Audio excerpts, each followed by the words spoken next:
Now, after the election, this is where it gets really important.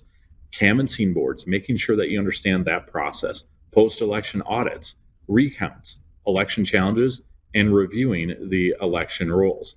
So I want to welcome our my guest here tonight, Joe Richardson, who is from Anoka County, Minnesota, and is part of an ACID team, Anoka County Election Integrity Group. And so this is where they have actually done some great things in asking for more robust post-election audits. Joe, how are you doing? Doing great this evening. Yep. So kind of tell us a little bit about this whole post-election audit. Why is it important? Well, one of the main reasons is, we check everything during the election processes. We count our ballots when you open them out of the package. We check the ballot receipts, everything except for the vote. We don't check the vote. So the goal of our post-election reviews is to actually count some of the votes and make sure what's happening in the big black box is something that we are confident in. I think you're right. When we talk about making sure that we restore the trust and faith of the voters in the elections, I think this is one of those many elements. And so, for example, in Wyoming, we discovered that the logic and accuracy test was not well conducted and actually broke the state law in Wyoming. I have reviewed some of the logic and accuracy tests in Minnesota, and I have yet to find one that actually passes basic muster. And so, time and time again, we see multiple candidates with the same number of votes on the same race. And so, when that fails, I think what your team is doing is actually really crucial, because if we're not going to catch it on the front end, let's make sure that we're having an audit at the back end to make sure that each vote is actually accurate. And so, having that is so essential. And what's really interesting too is in Minnesota, I believe it's 3 to 5% of the precincts typically get audited in maybe one of the top two races. Right. So in Anoka County, we have 128 precincts, and only 4 of those 128 get audited. And like you said, only the federal races and the governor. Nothing down below the governor gets audited. And so there was a slide put out by your team here, and I think it's really interesting, is that in Minnesota, per the Minnesota State Statutes 20689, we can see in green here what's hand counted, as you pointed out, which is the statewide races for president, U.S. Senate, U.S. House, and governor. And what's crazy is that you guys are pointing out on the right-hand side of here that for Attorney General, Secretary of State, and all of these other races, for most offices, there's been no audits for decades. So that doesn't really do well in establishing the trust of the voters. And when you look at some of those statistics, it's really stunning. And I hate to even call it a audit or anything like that, because when we look at the IRS and we look at the equivalency of this is like saying, I've got 1 days of receipts, even though you want to audit for an entire year, and we're good, right? That's kind of what's happening. And the other 364 we're going to ignore, but you should accept this audit, right? That's right. That's kind of how you could look at it. In here, we think that the down races are actually the races that are typically tighter when you look at the number of votes that somebody wins by, and we're ignoring those when it comes to checking. You're exactly right. Just in the 2022 election, there were several races below 100 votes for legislative seats, and that is stunning. And some of them were, 30, 40. Those are really close races in Minnesota, and Minnesota has had a history of close races. Even the the Norm Coleman Franken race, I want to say that was below 400 votes statewide. That was a separation. Right. Yep. And then last year in 2023, we had a school board race that was the difference out of over 4,000 votes was 11 that separated the winner and the loser. So it doesn't take too many to be counted incorrectly or miscounted to change an election. You're exactly right. And I've even run into evidence where looking at Dodge County, Wisconsin's ballots that you can download online, and you'll see that mail in absentee, when they're folded, some of the folds go over the ovals, and that can create overvotes, actually throwing out votes. But the human eye doesn't see those as lines, it sees those as a fold. And it's unfortunate that these are actually making it past adjudication in Wisconsin, and I believe the same thing is happening in multiple states because it's so easy to miss it. That's right. That's one issue. Another issue is where we had one where a person voted for a person, but they actually also wrote in that person. So the tabulating machine kicked it out because it cannot distinguish the intent of the voter. The only way you can do the intent of the voter is to have a real person look at that ballot and see what the voter was trying to do. There, it was just a little mistake that the voter made that the tabulator rejected it. And again, You're if you have a exactly very, right. very close race, Yep, you're exactly right. I've seen this time and time again, even with the Dodge County, Wisconsin ballots, where people were so excited that they would vote for Joe Biden or Donald Trump and then circle the write in and then write in that candidate again, not understanding that their vote would be thrown out and that was considered an overvote. And so voter intent was completely destroyed and lost with these ballots.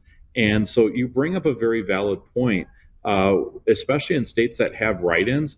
Please, voters, do not circle one oval for a singular race because your vote more than likely will not be counted because we've seen the evidence that they're completely missed as an overvote. that's right. So, doing an audit and checking a few of these on the back end, we can pull some of those out and say, hey, there was a mistake made, or the machine actually maybe functioned properly, but it rejected something it never should have rejected. Okay. So, how long have you guys been working on the expansion of the post-election audit in Anoka County, Minnesota? So we've been working on this expanded per now for probably 6 or 7 months. We kind of turned our focus there. One of the cities we were talking to asked us of all the goals we had set up, which one we thought was the most important and which one they thought they could get through. And as our group, we decided that doing the expanded per was probably the best thing for us to focus on as something we could get changed yet this year. Yep. And what kind of voting systems are you using there? Is that ES&S? Yeah, we have the DS. Basically, all the precincts have a DS 200. Okay. So the precincts Yeah. have the DS 200 and the voters themselves insert the ballots into the DS 200 on election day, correct? Correct. Yes. And then you wait to Okay. hear that clunk to make sure it counted. Right. Yep. Exactly. And so, are there other things that your team has researched within Anoka County that have raised concerns regarding any of the election systems? Well, we don't like all the use of all the machines, because here in Minnesota we use electronic poll pads to register and check in voters. That's something we're not real big on. And then just all the NGOs that are involved in the processes. So we'd like to get back to some of the more traditional ways things were always done of using people, using the election judges to do the processes that we kind of handed off now to machines and just putting too much trust in those. Right. Yeah. And I think it's as a computer person, I always want to make sure that my customers have proper oversight of the equipment and the decisions being made by the machines.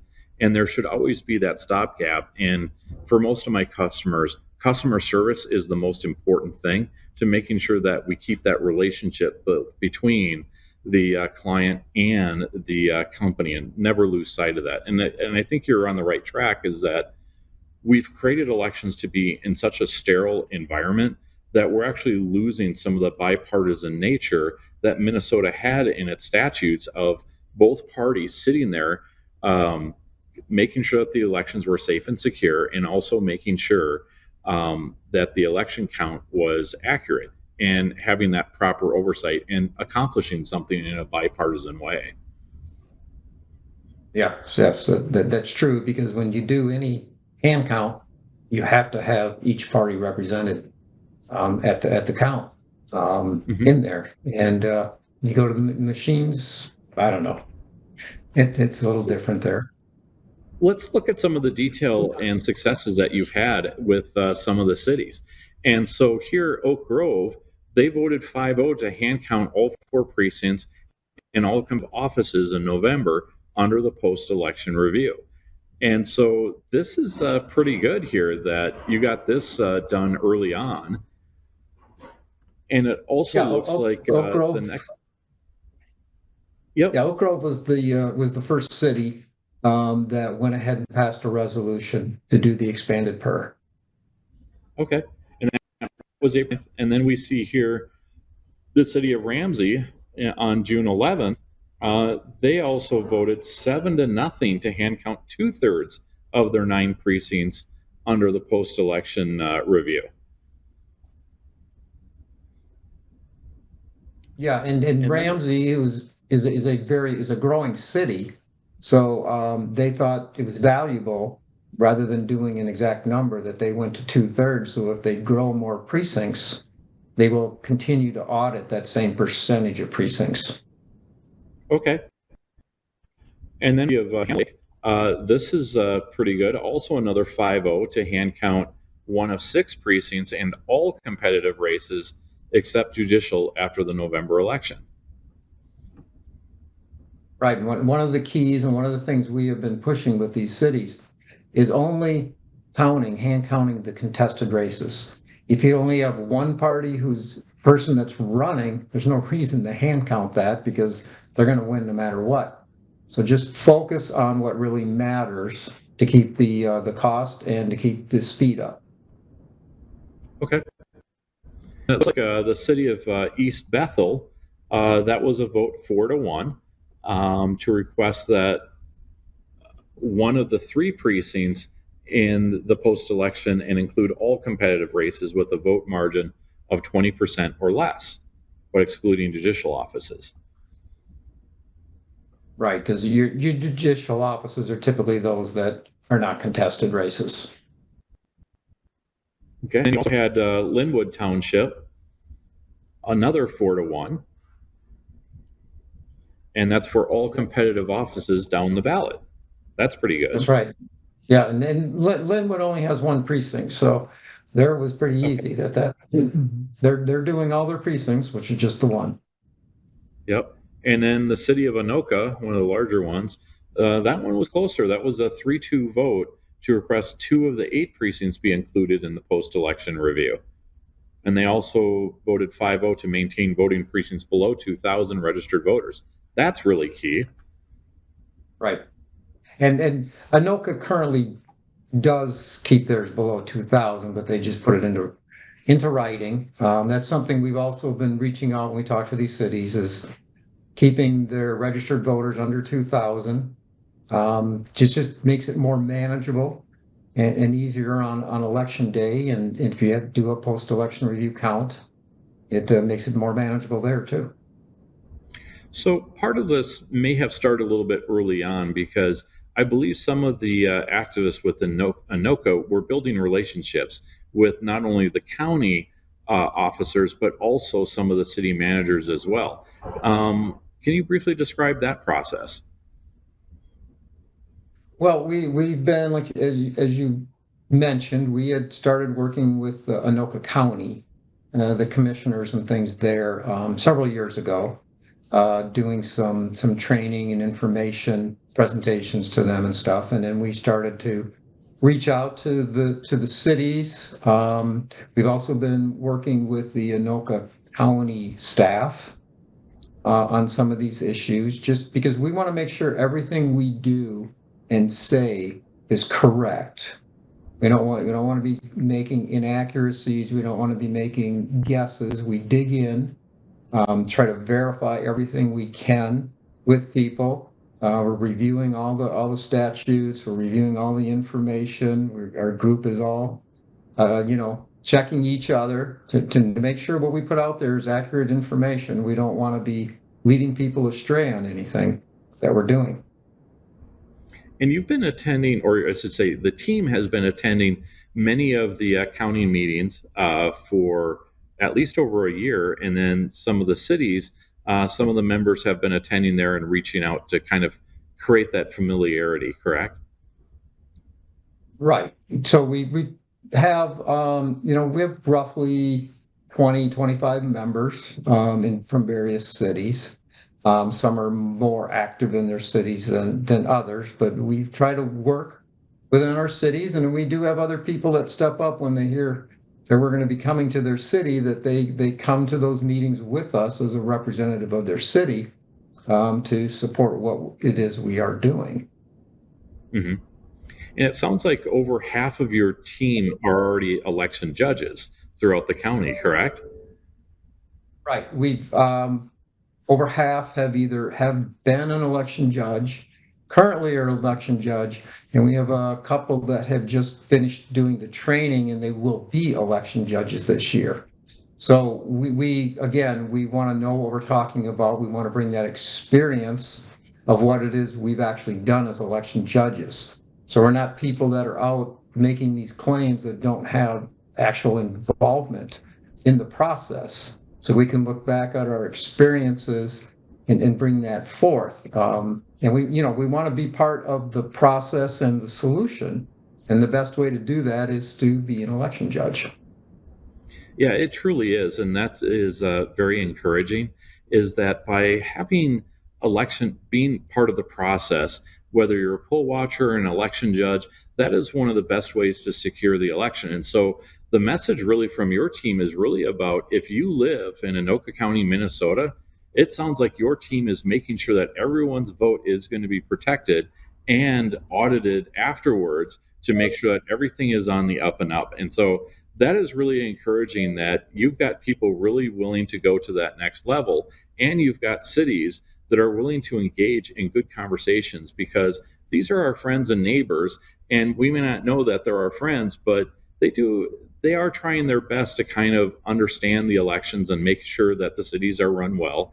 And so this opportunity taken at a local level is huge. So congratulations and job well done. And for all of the other activists across the country, this is a model that you should certainly take a look at. And do you guys have a website? Yes, we do. I don't know if you have that slide available. I don't. Real quick, that you could throw up there.